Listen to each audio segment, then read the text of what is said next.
சோதனை நடைபெற்று வருகிறது. ரவியின் வங்கிக் கணக்கிலிருந்து அதிகப்படியான பணம் பரிமாற்றம் செய்யப்பட்டுள்ளதால் இந்த நடவடிக்கை எடுக்கப்பட்டுள்ளது என அமலாக்கத்துறை அதிகாரிகள் தரப்பில் தெரிவிக்கப்பட்டுள்ளது.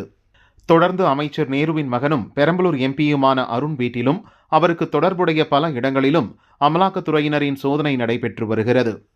அருண் அந்த கட்டுமான நிறுவனங்களில் பங்குதாரராக உள்ள காரணத்தில் சோதனை மேற்கொள்ளப்படுவதாக கூறப்படுகிறது.